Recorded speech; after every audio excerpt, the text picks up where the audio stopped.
Quel souvenir gardez-vous de votre première fois ? Personnellement, il n'est pas mauvais. J'ai eu de la chance. Ou du moins, le choix que j'ai fait en disant oui un soir de réveillon à un jeune homme qui avait quelques années de plus que moi s'est révélé judicieux. Prévenant, doux, m'expliquant les choses, il m'a permis de ne pas me sentir déconnectée de moi-même. Je n'ai pas eu peur. Je ne me suis pas sentie mal. Je pense même que j'étais bien. Non pas que je me sentais devenir femme, non, mais je me suis sentie entourée. Je ne sais absolument pas à qui appartenait le lit dans lequel j'ai perdu ma virginité, comme on le dit. Ouais, même si cette notion me paraît stupide, surtout dans mon cas. Mais j'ai un souvenir de tout doux, tout chaud, molletonneux. C'était cool. J'avais 17 ans, et j'allais être majeure un mois plus tard. Quelques semaines avant, mon petit ami de l'époque s'était mis la pression, et ce qui devait être notre première fois s'est soldé par un échec pour lui. J'étais prête. J'étais effectivement en confiance, mais visiblement ce fut le coup de stress pour lui. On n'a rien pu faire. Ça arrive. Sauf que j'étais décidée, moi. Car il faut bien comprendre une chose, c'est que maîtriser une situation, c'est pouvoir d'abord la décider. Alors, quand à minuit, lors de la dernière soirée de 1991 où je n'étais pas avec lui pour fêter ce passage à la nouvelle année, j'étais tellement décidée, j'avais tellement besoin de contrôler la situation que c'est à un autre que j'ai dit oui. Alors que je ne le connaissais ni d'Ève ni d'Adam, je lui ai dit oui. Je ne me suis pas sentie forcée. C'était mon choix. Évidemment, à l'époque, je me disais que j'allais réserver ce choix à l'homme dont j'étais amoureuse depuis quelques mois et avec qui je sortais. Évidemment, à l'époque, j'aurais été incapable d'interpréter cela et incapable de vous dire qu'il ne s'agissait que d'une prise de contrôle de ma part. Évidemment. Donc voilà, cela ne s'est pas passé comme je l'avais prévu à la base, de manière romantique avec mon amoureux du moment. Quoi qu'il en soit, j'ai voulu faire les choses bien et dès le lendemain, ou le surlendemain, je ne sais plus, je l'ai prévenu que nous ne pouvions plus continuer ensemble, que j'avais rencontré quelqu'un d'autre, que blablabla. Est-ce que j'étais tombée amoureuse en une nuit ? Non. Non, bien sûr que non. Mais quelques jours après, oui.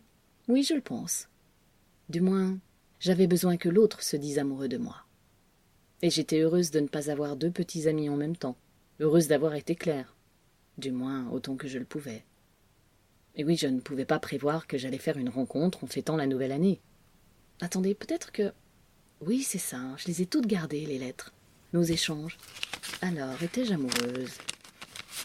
Qu'est-ce que je lui racontais dans ce premier courrier ? Non. Non, j'étais pas amoureuse, mais j'avais fait un choix. Mon choix. Rien ne m'avait été imposé, et c'est bien cela qui était le plus important. On regarde cela de plus près.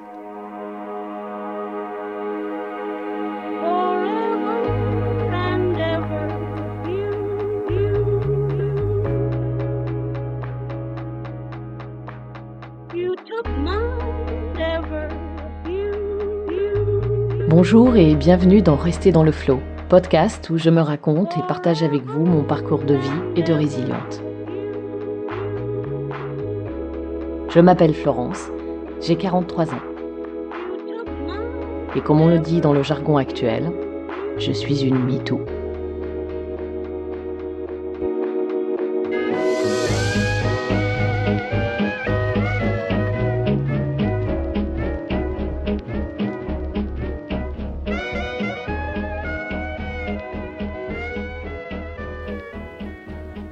À 17 ans, vue de l'extérieur, je suis une ado lambda avec un corps aux belles proportions qui s'est transformé bien des années plus tôt.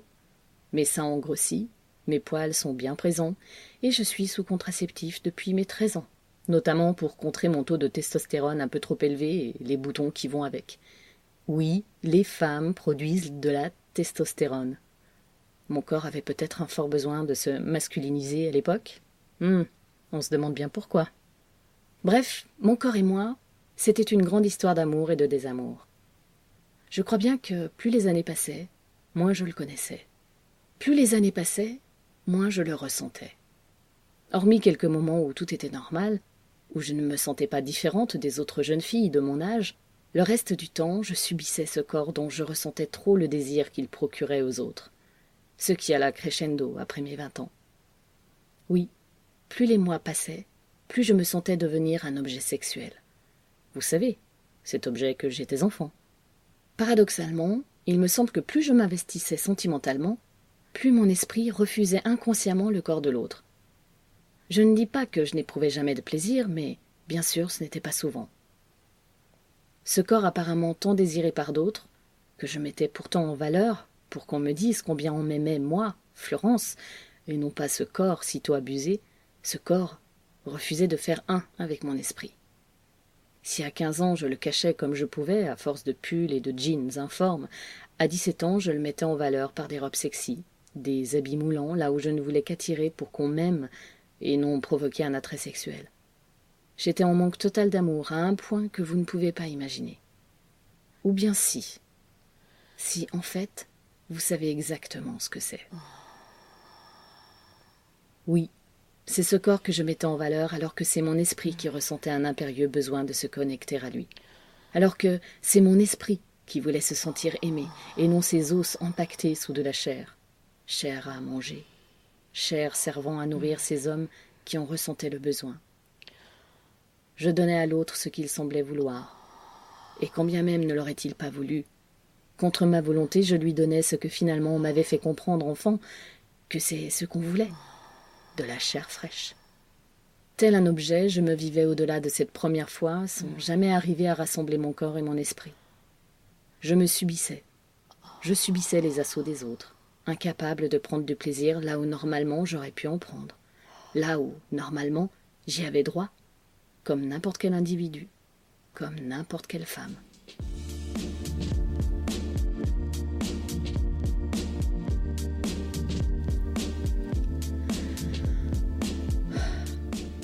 En fait, ce n'est pas cette première expérience sexuelle que je retiendrai le plus dans ma mémoire de survivante. Non, en réalité, ce sont plutôt toutes les autres, toutes celles d'après qui ne sont pas forcément sexuelles, mais qui sont avant tout des relations humaines. Parce qu'au final, des relations sexuelles, une fois que j'ai rencontré celui qui allait partager ma vie pendant 20 ans, j'en ai pas connu tellement.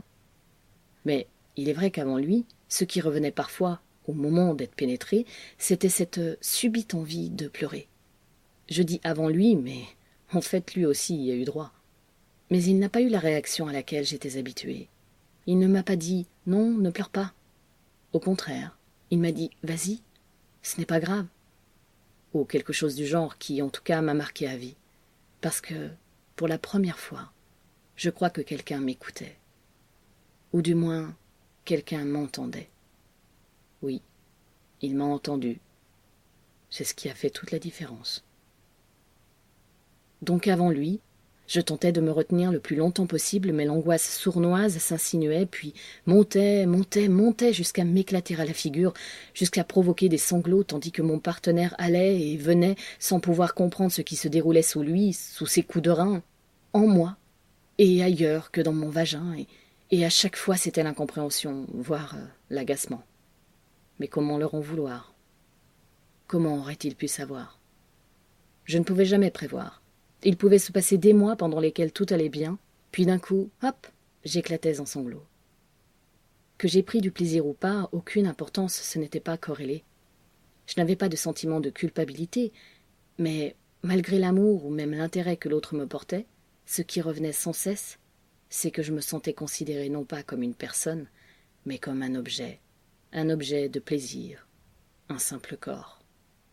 Malgré tous mes efforts, cela finissait par rejaillir. Sauf à certaines périodes où bizarrement ce sentiment s'estompait, puis il revenait.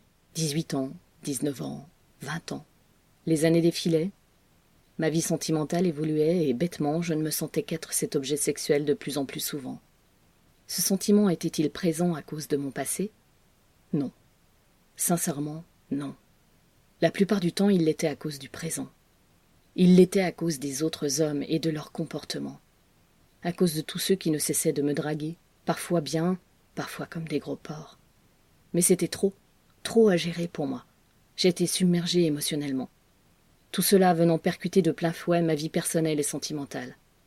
Parfois, même mon conjoint n'avait plus face à lui qu'une partenaire affaiblie, passant de périodes de frigidité, de vaginisme, c'est-à-dire qu'on ne ressent rien au niveau du vagin, à des moments de pure déprime ou à plus de 30 ans, à des rebuffades.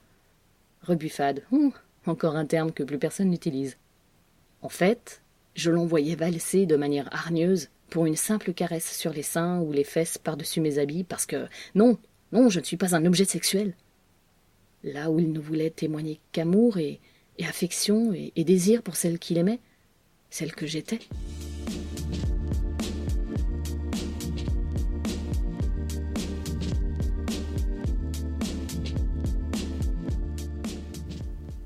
En réalité, jusqu'à plus de 30 ans, j'ai été déconnectée de mon corps. Avoir un rapport sexuel sans flash m'a demandé d'immenses efforts pendant de nombreuses années. Des efforts pour ne pas penser à ce que j'avais subi enfant alors que j'étais en pleine action, que je tentais de prendre ou de donner du plaisir par amour, ou pas. Je dirais même que c'était cela le plus dur. Là où une personne lambda peut se consacrer entièrement à ce moment de partage, de désir, d'envie de l'autre et de plaisir corporel, moi, je devais d'abord passer du temps mental à chasser des images, à chasser des sensations, à chasser un trauma entier avant de pouvoir me relaxer, me laisser aller et, si possible, en ne montrant rien de tout cela à l'autre, en ne lui dévoilant rien, en ne l'interpellant pas sur la situation que moi je vivais au même moment que lui, mais sans que cela n'ait rien à voir avec le début d'une relation sexuelle pensée pour le plaisir et dans le plaisir.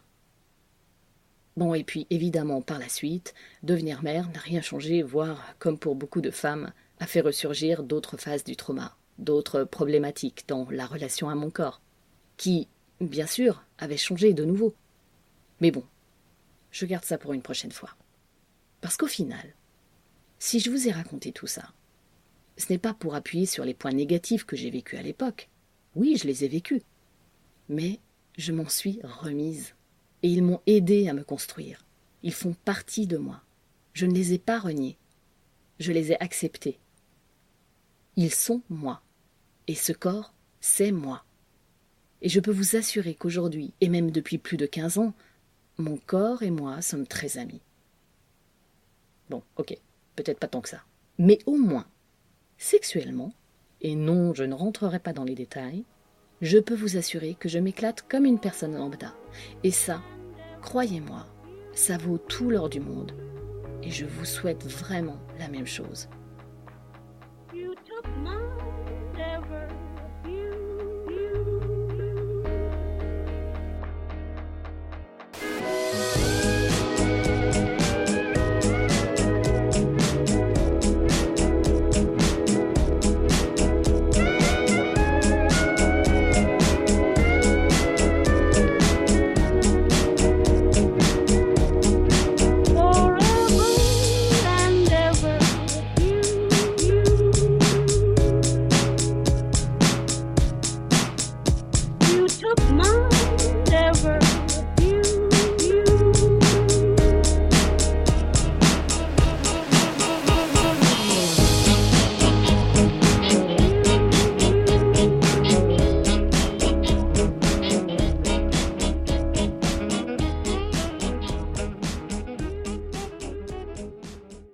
Vous souhaitez m'encourager à continuer ce podcast? Alors n'hésitez plus.